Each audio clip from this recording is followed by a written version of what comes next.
नमस्कार, आप देख रहे हैं चैनल 24/7 और मैं हूं आपके साथ निशी भाटिया। वक्त तो चला है 3 बड़ी खबरों का। सबसे बड़ी और सबसे पहली खबर का रुख करेंगे। बीते 28 सितंबर 2011 को बसपा सुप्रीमो मायावती ने संभल को जिला बनाने का ऐलान किया था। इसी के चलते बसपा कार्यकर्ताओं ने जश्न में केक भी काटा। अब संभल जिले के बसपा जिलाध्यक्ष जितेंद्र सिंह और पूर्व जिलाध्यक्ष संसार सिंह का दावा है कि महापुरुषों का सम्मान सिर्फ भाषणों से नहीं बल्कि जिलों और शहरों के नाम बदलकर किया जा सकता है। इसलिए संभल को भीमनगर कहा जाना चाहिए। 2027 में बसपा नगर बनने का दावा करते हुए कहा कि बसपा सरकार में एक बार फिर संभल का नाम भीमनगर रखा जाएगा। वहीं योगी सरकार के मंत्री गुलाब देवी ने इसे धार्मिक आस्था से जोड़ते हुए कल्की नगर नाम की वकालत कर दी है।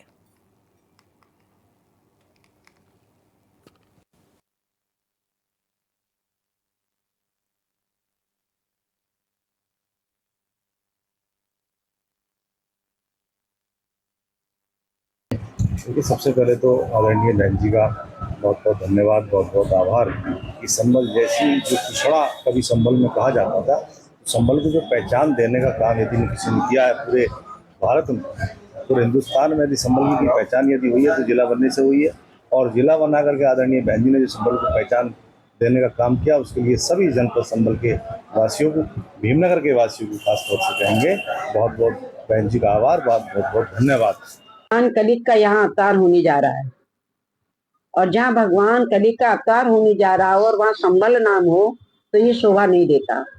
माननीय मुख्यमंत्री जी यहाँ पर आए थे तो हमने उनसे जनता की तरफ से अनुरोध किया था कि जैसे और शहरों का नाम बदला जा रहा है उसी प्रकार से इसका भी या तो कलिक नगर रख दिया जाए या फिर जो भी वो सही समझते हो किन्हीं महान व्यक्तित्व के नाम के आधार पर जो है वो नाम रख दें, लेकिन इसका नाम बदलना चाहिए, ऐसा हमने उनसे अनुरोध किया। देखिए, पहले तो मैं अपने नेता आदरणीय बहन जी को बहुत बहुत धन्यवाद देता हूँ, उनका आभार व्यक्त करता हूँ कि संभल जैसे पिछड़े इलाके को, संभल को भीमनगर के नाम से इस ज़िले की घोषणा की।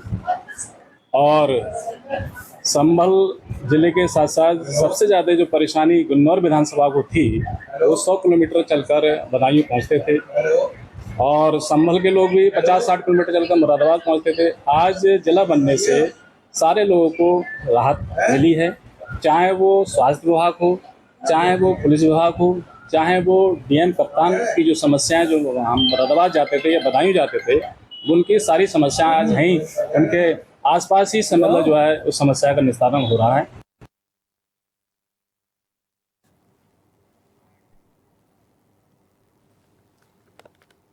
तो संभल नाम पर सियासी संग्राम एक बार फिर से शुरू चुका है। भीमनगर बनाम कल्की नगर, योगी की मंत्री कल्की नगर पर अड़ी हुई हैं, लेकिन आखिरकार भीमनगर पर भी सियासत इस वक्त गरमाई हुई है। लेकिन आखिरकार ये जो संग्राम इस वक्त छिड़ चुका है, इसकी आज कहाँ तक जाएगी, आज इसी पर कर लेते हैं बातचीत। हमारे साथ तमाम गेस्ट भी जुड़ रहे हैं और उसी में एक हमारे साथ भारतीय जनता पार्टी के प्रवक्ता कैप्टन आई सिंह भदौरिया जी भी जुड़ रहे हैं, उनसे भी बातचीत करने की कोशिश करते हैं। भदौरिया जी, संभल नाम पर इतना सियासी संग्राम आखिरकार क्यों? देखिए, सबसे बड़ी प्रॉब्लम इन लोगों को ये है कि इन्हें भगवान का नाम अच्छा नहीं लगता। हमारे अब जो नए जो भगवान ने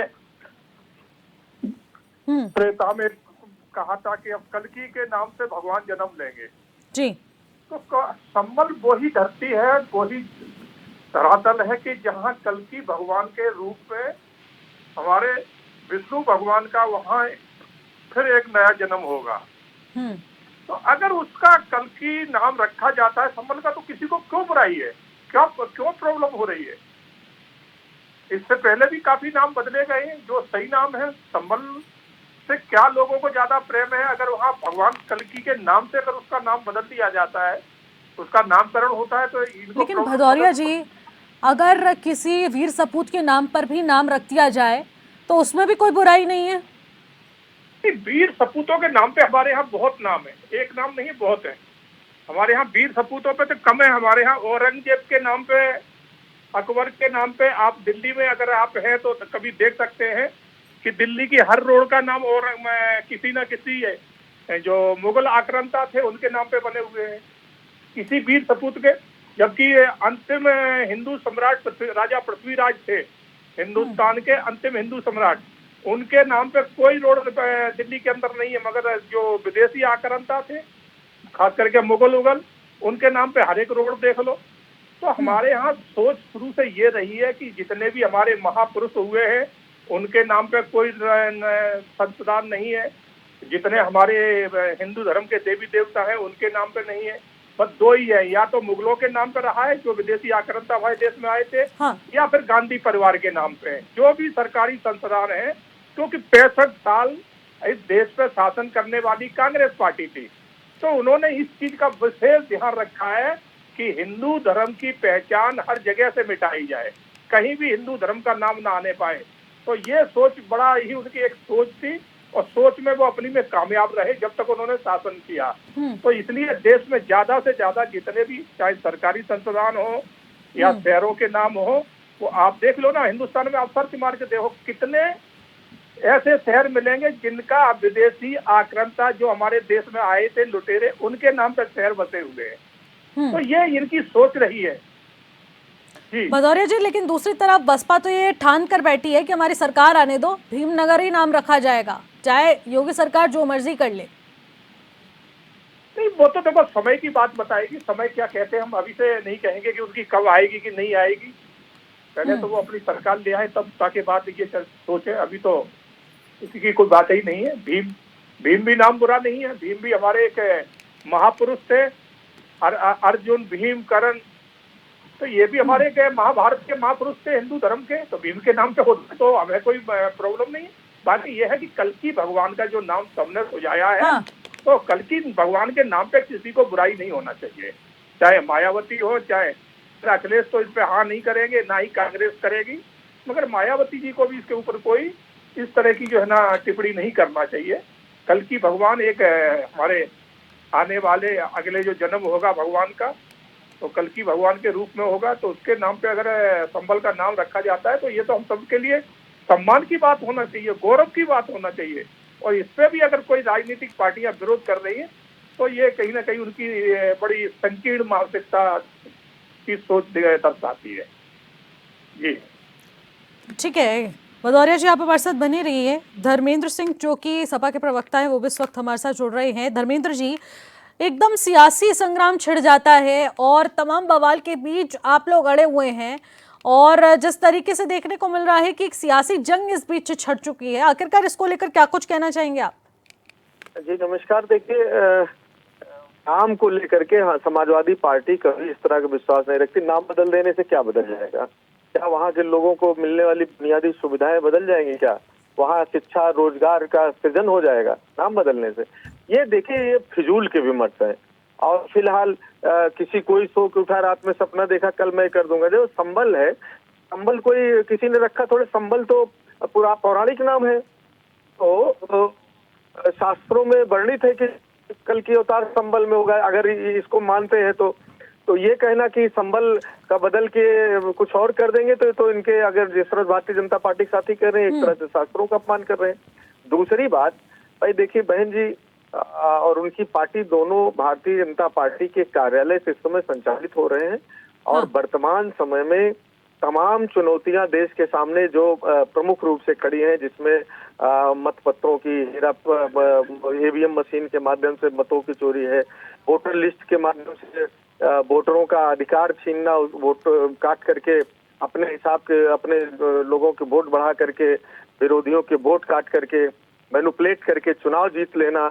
उसके साथ साथ जो वादे करके सरकार में आए, चाहे केंद्र में हो चाहे राज्य में हो, हर जगह उन वादों से वादा खिलाफी करना, जनता के लिए, किसानों के लिए, नौजवानों के लिए, छात्रों के लिए, पिछड़ों के लिए, दलितों के लिए जो इन्होंने वादा किया था उसमें, उससे सब मुकर गए हैं।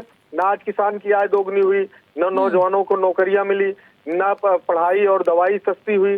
तो सवाल ये है कि फेल होती सरकार सिर्फ नाम बदलने या इस तरह के नफरत पैदा करने वाले विमर्श बदल करके सत्ता को बचाए रखना चाहती है। वही इनका मूल उद्देश्य है।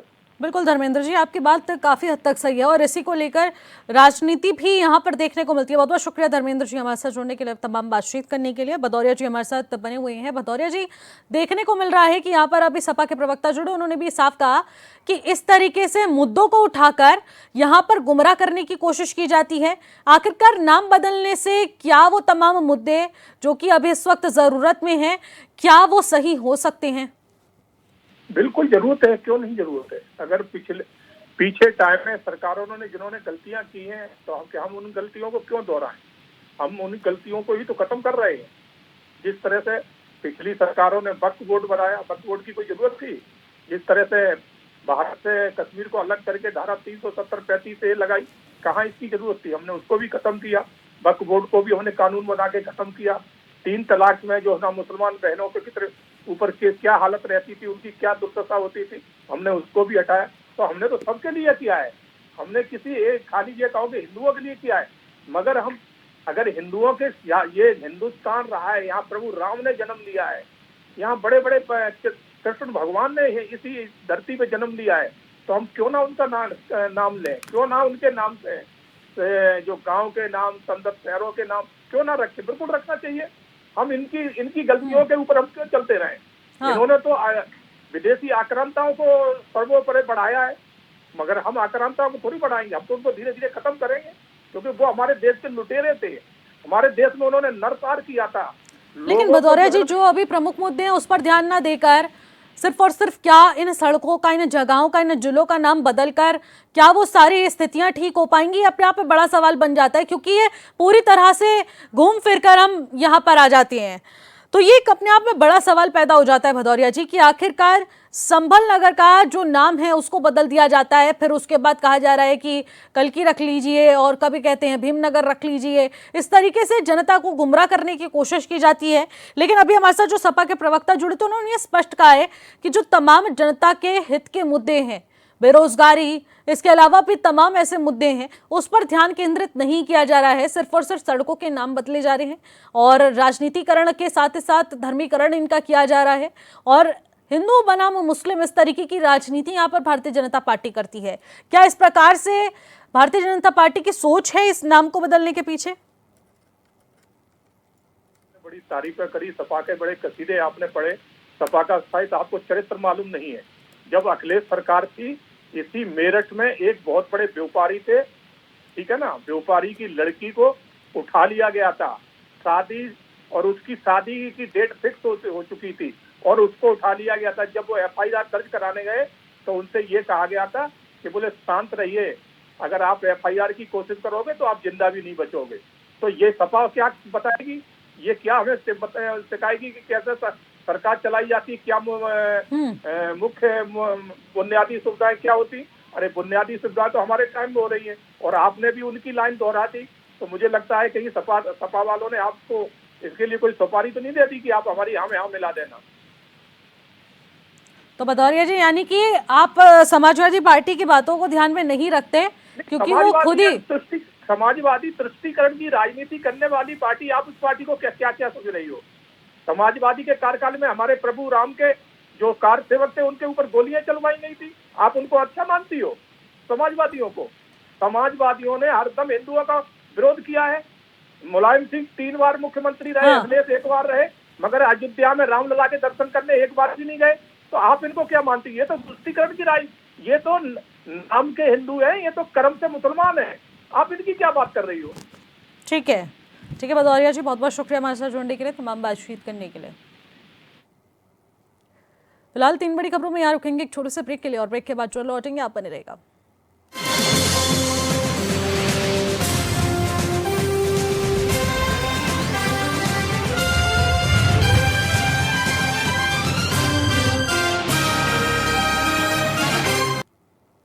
ब्रेक के बाद एक बार फिर से आपका स्वागत करते हैं और 3 बड़ी खबरों में आगे बढ़ेंगे। दूसरी बड़ी खबर का रुख करते हैं। चंपावत जिले के लोहाघाट विधानसभा के नेपाल सीमा से लगे निठिल ग्राम सभा के खेत तो के ग्रामीण आज भी सुविधाओं के अभाव में जीवन यापन कर रहे हैं।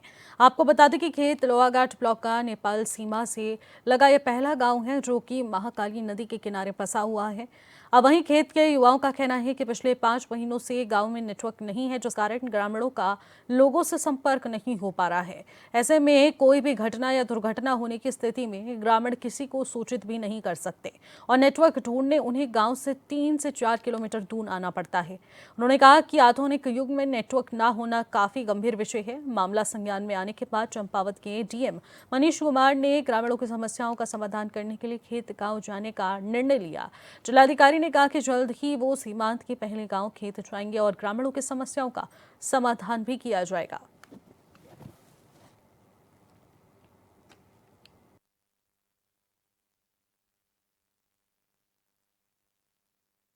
सर, हमारे गांव में पिछले 6 महीने से नेटवर्क की बिल्कुल भी सुविधा नहीं है और अगर कोई हमें रात कभी भी कोई परेशानी हो जाए, कुछ भी हो जाए तो न नेटवर्क की सुविधा है वहाँ, न सड़क है, न रोड है, न रास्ते हैं सही से। मेरी प्रशासन से यही अपील है कि प्लीज़ हमारे गांव का थोड़ा सा उस पर विचार किया जाए कि रास्ते, नेटवर्क, मेन सुविधा आजकल क्या है कि इतने डेवलप ज़माने में कि नेटवर्क बेसिकली मेन होता है, जो हम एक दूसरे से संपर्क कर सकें। कभी कोई तबीयत ख़राब होगी, कुछ हो गया तो पिछले 6 महीने से हमारे यहाँ बिल्कुल भी नेटवर्क की सुविधा बिल्कुल ज़ीरो है।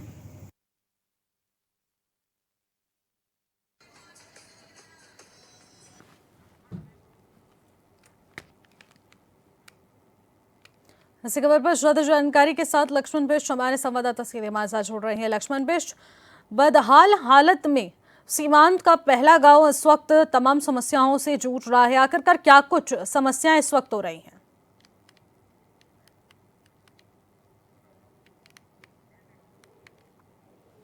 ठीक है, तो लक्ष्मण से संपर्क साधने की कोशिश करेंगे, लेकिन आपको बता दें कि अभी भी खेत गांव तक यहां पर संपर्क नहीं पहुंच पा रहा है। नेटवर्क की कमी के चलते यहाँ पर 3 से 4 किलोमीटर दूर जाकर ही नेटवर्क मिल पाता है, जिसके चलते ये लोग अपना जीवन यापन कर रहे हैं। लेकिन सबसे बड़ी समस्या इस वक्त ये बरकरार है कि आखिरकार इस आधुनिक युग में भी इस गांव में बिल्कुल भी नेटवर्क नहीं है और किसी मुश्किल की घड़ी में ये किसी को संपर्क तक नहीं कर पाएंगे। इस तरीके की परिस्थितियों से ये लोग डर के माहौल में इस वक्त हैं और आखिरकार इनका ये कहना है कि सरकार हमारी बातों को सुने और यहाँ पर नेटवर्क की व्यवस्था करे, क्योंकि ऐसे में हमारा जीवन यापन करना बहुत मुश्किल हो जाता है। सुविधाओं से कोसों दूर निचल का ये खेत तो गांव इस वक्त है और यहाँ के बच्चे, यहाँ के ग्रामीण, यहाँ के सभी लोग इस वक्त काफी परेशानियों का सामना कर रहे हैं। तीसरी बड़ी खबर का रुख करते हैं। उत्तराखंड में इस बार मॉनसून की वजह से चारधाम यात्रा पर असर पड़ा, तो अब जिला प्रशासन के नए नियमों की वजह से कारोबारियों के कारोबार पर बहुत असर पड़ा है, जिससे उत्तरकाशी के कारोबारियों में सरकार और जिला प्रशासन के प्रति भारी आक्रोश देखने को मिला। रिपोर्ट देखिए।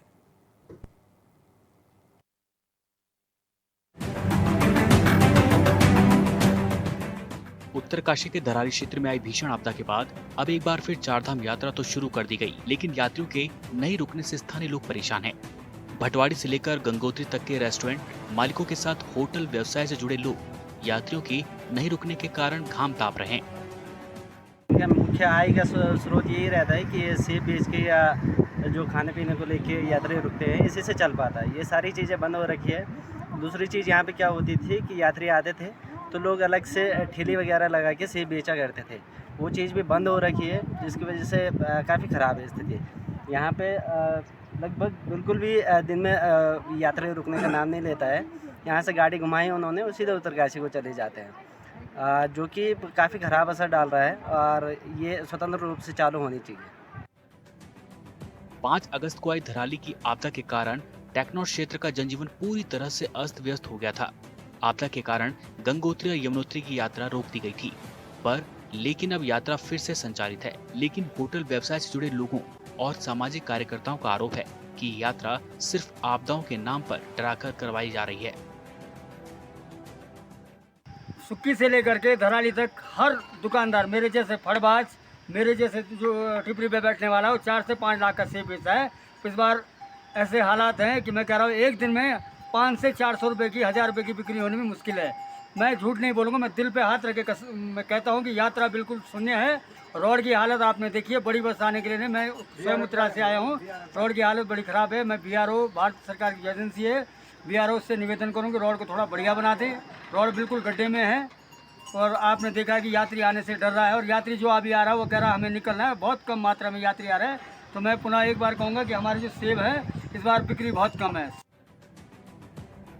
कारोबारियों का आरोप है कि गंगोत्री धाम के मुख्य पड़ाव हीना बैरियर पर यात्रियों को रोका जा रहा है, जिसके कारण यात्री बीच में पड़ने वाले किसी भी पड़ाव पर नहीं रुक रहे। वहीं स्थानीय होटल व्यवसायी का कहना है कि सरकार लगातार अनदेखी कर रही है। आपदा के बाद सड़कें पूरी तरह से तहस नहस हो गई थी, मगर अब जब मार्गों को खोल दिया गया है तो फिर हीना बैरियर के पास यात्रियों को क्यों रोका जा रहा? 5 अगस्त 2025 को धराली में आपदा घटित हुई थी, जो कि है प्राकृतिक रूप से हुई थी, ये हम समझ सकते हैं। लेकिन आज आपदा के 54वें दिन बाद भी हालात जस के तस हैं। सड़कों पर जो 2-4 दिन बाद सड़क खोली गई थी वो आंशिक रूप से थी और अस्थायी थी, और अब जो है हालात जो है पूर्ण रूप तरीके से अच्छे हैं, वेदर अच्छा है, लेकिन यात्रा जो है स्वतंत्र रूप से नहीं चल रही है और किसी तरीके का जो है प्रावधान है नहीं अब मौसम की तरफ से। और फिलहाल जो यात्रा छोड़ी गई है प्रशासन की तरफ से, उसमें पहले तो स्थानीय टैक्सी के माध्यम से यात्रा कराई गई, एक तरीके की गुंडागर्दी में इसे कहूँगा, है ना। उसके बाद से दोबारा जो यात्रा छोड़ी गई तो उसमें छोटी गाड़ियाँ और आज से आपका बसें भी छोड़ी गई, लेकिन इसमें आपका समय का एक प्रतिबंधन लगाया गया है, जिसमें आपका हीना से उत्तरकाशी से ये लोग 1 बजे के बाद गाड़ियाँ ऊपर नहीं छोड़ रहे हैं और गंगोत्री धाम से करीब जो समय है वो 3 बजे के बाद वापस नहीं छोड़ रहे हैं। पर्यटक स्थलों पर यात्रियों के नहीं रुकने से होटल कारोबारियों को काफी नुकसान पहुंच रहा है। होटल व्यवसाय से जुड़े लोगों का कहना है कि 2 बजे के बाद यात्रियों को आने नहीं दिया जा रहा और यात्रियों को मिसगाइड किया जा रहा है, जिसके कारण होटल व्यवसाय से जुड़े लोगों में नाराजगी है। आपने हमारी सुनने के लिए आप यहाँ पे आए हैं।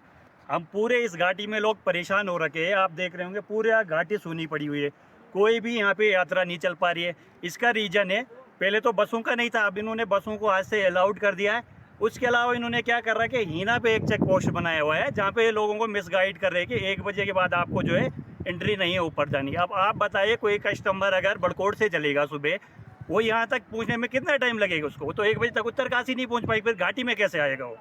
दिन में कस्टमर कोई आ भी रहा है, रात को वहाँ होल्ड कर रहा है, सुबह चल रहा है, वो सीधे डायरेक्ट गंगोत्री रुक रहा है, जैसे तैसे वहाँ दर्शन कर रहा है और सीधे चल रहा है। घाटी में कोई खाने के लिए भी नहीं रुक रहा। आप देख रहे होंगे तमाम होटलें खाली पड़ी है।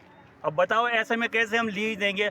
हमारे ऊपर इतनी आफत आई हुई, लीज कहाँ से देना है? बिजली का बिल पेंडिंग है, कहाँ से देंगे आप लोग हमें इस चीज़ का बताइए कहाँ। और मैंने आपको बता देता हूँ, मैंने कई बार DM कार्यालय में फ़ोन किया, उनके नंबर पे DM मुझे वहाँ नहीं मिले। जितनी बार भी मैंने फ़ोन किया उनके पर्सनल नंबर पे करता हूँ, उस पर लगते नहीं, मेरे पास आज भी उनका नंबर है। दरअसल उत्तरकाशी में चारधाम यात्रा की वजह से हजारों लोगों का कारोबार जुड़ा हुआ है और मौजूदा स्थिति यह है कि यात्रियों को समय से जाने दिया जा रहा है और समय से लौटने को कहा जा रहा है। उत्तरकाशी से Channel 24/7 के लिए दीपक नौटाल की रिपोर्ट।